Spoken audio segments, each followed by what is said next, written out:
ભાજપની તોડજોડની રાજનીતિ યથાવત છે। વધુ એક નેતાએ કેસરિયા કર્યા। ઉત્તર ગુજરાતના મોટા નેતા સીજે ચાવડા ભાજપમાં સામેલ થયા। માનવામાં આવે છે કે ચાવડા આગામી દિવસોમાં લોકસભા અથવા વિધાનસભાની ચૂંટણી ભાજપમાંથી લડી શકે છે। સવાલ એ છે કે આખરે ભાજપની આ રણનીતિ લોકસભા ચૂંટણીમાં કેવા પરિણામ લાવશે।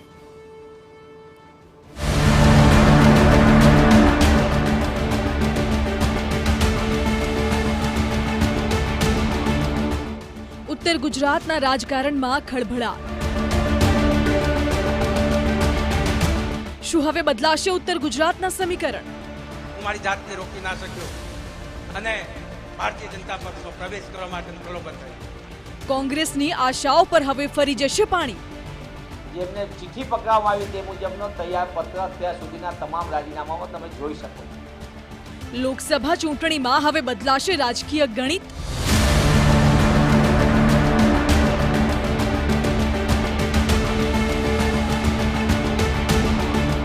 આ તસવીરો આગામી દિવસોમાં ઉત્તર ગુજરાતનું રાજકારણ બદલી શકે છે। લોકસભા ચૂંટણીમાં કોંગ્રેસને હાલ સૌથી વધુ આશ ઉત્તર ગુજરાતથી છે। જો કે ભાજપે ઉત્તર ગુજરાતના કોંગ્રેસના દિગ્ગજ નેતાને પોતાની પાર્ટીમાં સામેલ કરી હવે રાજકીય પાસાઓ બદલી નાખ્યા છે। કોંગ્રેસના નેતા શ્રી સીજે ચાવડા સાહેબને ભારતીય જનતા પાર્ટીમાં કેસ અને ટોપી ધારણ કરાવી આદરણીય સી.આર. પાટીલ સાહેબ સ્વાગત કરી રહ્યા છે। આપણે સૌ તાળીઓના ગડગડાટથી વધાવીશું। બોલો ભારત માતા કી। મહેસાણા જિલ્લો આમ તો ભાજપનો ગઢ છે, ત્યારે સીજે ચાવડાના ભાજપમાં જોડાવાથી આ ગઢ હજુ પણ વધુ મજબૂત થશે। ભાજપમાં જોડાતા સમયે સીજે ચાવડાનો ભાજપ પ્રેમ પણ ઉભરાયો। સીજે ચાવડાએ શું કહ્યું તે પણ સાંભળો। જય શ્રી રામના નારા સાથે ગલીએ ગલીએ ગામે ગામ શહેર શહેર તમામ જગ્યાએ જ્યાં જુઓ તો જય શ્રી રામના નારા અને ફોટા સાથે જ્યારે નીકળી હોય ત્યારે હું મારી જાતને રોકી ના શક્યો અને ભારતીય જનતા પક્ષમાં પ્રવેશ કરવા માટે પ્રલોભન થયું।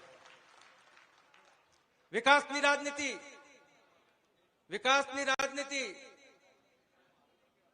આ દેશને વિકાસના પંથે લઈ જવા માટે ગુજરાત મોડેલ અને મોડેલના અનુસંધાને સમગ્ર દેશમાં વિકાસનો રાહ ચીંધ્યો એવા યશસ્વી વડાપ્રધાન નરેન્દ્રભાઈ મોદી અને અમિતભાઈ શાહનું જે રાજકારણ અને જે વિકાસ નીતિ લક્ષી આખું એમની જે કામગીરી છે એના કારણે ભારતીય જનતા પક્ષમાં આવવા માટે મારા દ્વાર ખુલ્લા થયા। ભગવાન રામ અને વિકાસની રાજનીતિથી પ્રભાવિત થઈ ચાવડા ભાજપમાં જોડાઈ ગયા।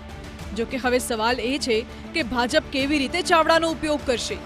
હાલ ચાલતી ચર્ચા મુજબ આગામી લોકસભાની ચૂંટણીમાં સીજે ચાવડાને લોકસભાની સાબરકાંઠાની બેઠક પર લડાવીને દિલ્હી લઈ જવાશે। જો કે એવી પણ શક્યતા છે કે ભાજપ વિધાનસભામાં ફરી એકવાર ચાવડાને વિજાપુરથી ચૂંટણી લડાવી શકે છે। સંગઠનમાં ગુજરાતમાં ચૂંટણીમાં 156 જેટલી બેઠકો જીતીને જ્યારે ભાજપનું શાસન બનાવ્યું હોય ત્યારે એવા નેતાની આગેવાનીમાં કામગીરી કરવી પણ મને પસંદ છે। એટલા માટે આજે જોડાયો છું। તમામ પત્રકાર મિત્રો, તમામ મારા સ્નેહીઓ, સંબંધીઓ, કોંગ્રેસના કાર્યકરો જે આજે ભાજપમાં જોડાયા છે, તમામ આગેવાનો જે મારી સાથે જોડાયા છે એમનું હું આ તબક્કે અભિવાદન કરતા અચકાતો નથી અને ઋણ સ્વીકારતા પણ અચકાતો નથી। ગુજરાત સરકારના અધિકારી તરીકે ફરજ બજાવી ચૂકેલા અને પૂર્વ મુખ્યપ્રધાન શંકરસિંહ વાઘેલાના સચિવ રહી ચૂકેલા ડોક્ટર સીજે ચાવડા છેલ્લા 20 વર્ષથી વધુના સમયથી રાજકારણમાં સક્રિય છે। જ્યારથી રાજકારણમાં આવ્યા ત્યારથી કોંગ્રેસમાં જ રહ્યા હતા। મહેસાણા જિલ્લા પંચાયત, વિધાનસભા અને લોકસભાની ચૂંટણી લડી ચૂક્યા છે। 2017માં ગાંધીનગર ઉત્તર બેઠક પરથી ચૂંટણી જીત્યા। 2022માં વિજાપુરની ચૂંટણી જીત્યા। 2019માં ગાંધીનગર બેઠક પરથી લોકસભાની ચૂંટણી હાર્યા હતા। કોંગ્રેસમાં અનેક જવાબદારી સુપેરે નિભાવી। કોંગ્રેસ માટે સંકટ મોચન ગણાતા સીજે ચાવડાએ હવે કોંગ્રેસને સંકટમાં મૂકી દીધી છે।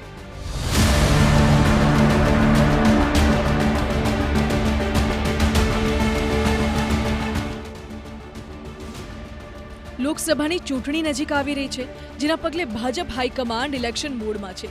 કયા મુરતિયાને ચૂંટણી મેદાને ઉતારવા તે મુદ્દે દિલ્હીમાં ભાજપ હાઈકમાન્ડે કવાયત શરૂ કરી દીધી છે। સૂત્રોના મતે ચાલુ ફેબ્રુઆરી માસના અંત સુધીમાં ભાજપ લોકસભાના ઉમેદવારોની ઘોષણા કરી શકે છે। આ વખતે રાજ્યસભાના સાંસદ, વર્તમાન કેન્દ્રીય મંત્રી મનસુખ માંડવિયા અને પુરુષોત્તમ રૂપાલાને લોકસભાની ચૂંટણી લડાવાય તે વાત નક્કી છે। ત્યારે સી.આર. પાટીલે કહ્યું છે કે આ ચૂંટણીમાં ભાજપ 400 ને પાર જશે। મોદી સાહેબ પ્રધાનમંત્રી બન્યા પહેલી વાર ત્યારે 283 સીટ જીત્યા હતા।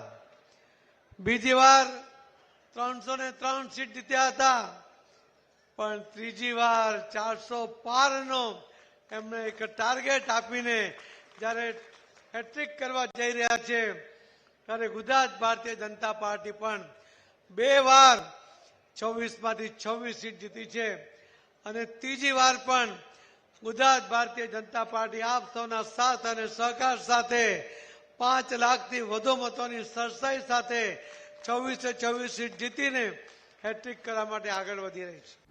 ગુજરાત ભાજપ માટે રાજકીય પ્રયોગશાળા બની રહી છે, ત્યારે આ વખતે ભાજપે પહેલી વાર એવું કર્યું છે કે ઉમેદવારની સત્તાવાર જાહેરાત થઈ નથી ત્યાં 26 લોકસભા મત વિસ્તારમાં મધ્યસ્થ ચૂંટણી કાર્યાલય શરૂ કરી દીધા છે. અત્યારે કોને ટિકિટ આપવી તે મુદ્દે મનોમંથન ચાલી રહ્યું છે. જોકે સૂત્રોના મતે આ વખતે ભાજપ હાઈકમાન્ડ વર્તમાન સાંસદોને રિપીટ નહીં કરે તે વાત પણ નક્કી છે. મોટાભાગના સાંસદોને ટિકિટ નહીં આપવાનું હાઈકમાન્ડે મન બનાવી લીધું છે. તેમાંય 60થી વધુ વયના સાંસદોને તો ઘર ભેગા જ કરાશે. આ જોતા જ મહેસાણાના સાંસદ શારદાબેન પટેલે તો અત્યારથી જ ચૂંટણી નહીં લડવા એલાન સુદ્ધાન કરી દીધું છે. આ વખતે ભાજપ રાજકીય સમીકરણના સોગઠા ગોઠવીને નવા ચહેરાને તક આપશે. લોકસભાની ચૂંટણી માર્ચના મધ્યમાં જાહેર થાય તેવા અણસાર છે. આ જોતા ભાજપ આ જ મહિનાના અંત સુધીમાં લોકસભાના ઉમેદવારોની ઘોષણા કરી શકે તેમ છે. ભાજપે મોટાભાગના રાજ્યસભાના સાંસદોને લોકસભાની ચૂંટણી લડાવવાનું નક્કી કર્યું છે, જેના ભાગરૂપે મનસુખ માંડવિયા અને પુરુષોત્તમ રૂપાલાની લોકસભાની ચૂંટણી લડાવવાનું મોવડી મંડળે નક્કી કરી લીધું છે. આ વખતે ભાજપે 5 લાખના માર્જિનથી બેઠકો જીતીને એક નવો રેકોર્ડ બનાવવાનું લક્ષ્યાંક પણ રાખ્યું છે. ત્યારે ગત વખતે ઓછા માર્જિનથી જીતેલી બેઠકો પર ભાજપ ઉમેદવારોની ઘોષણા કરે તેવું જાણવા મળ્યું છે.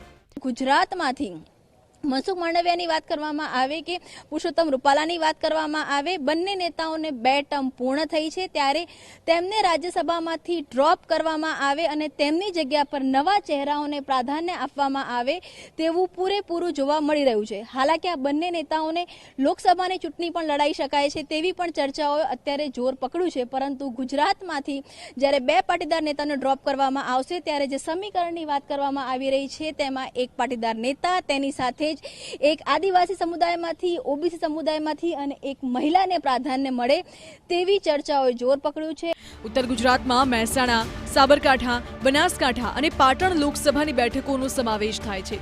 ગત ચૂંટણીમાં ભાજપે પાટણ બેઠક પર માત્ર 1.93 લાખ મતોની જ સરસાઈ મેળવી હતી, જ્યારે સાબરકાંઠા પર 2.68 લાખ તો મહેસાણા બેઠક પર 2.81 લાખની લીડ મેળવી હતી. એટલે જો 5 લાખ કરતાં વધુની લીડ મેળવવી હશે તો ઉત્તર ગુજરાતમાં ખૂબ જ મહેનત કરવી પડશે, નહીં તો આ ટાર્ગેટ પૂર્ણ નહીં થાય, જેથી હાલ કોંગ્રેસના નેતાઓને તોડી ભાજપને મજબૂત કરવાની કોશિશ થઈ રહી છે. Bureau report, TV9.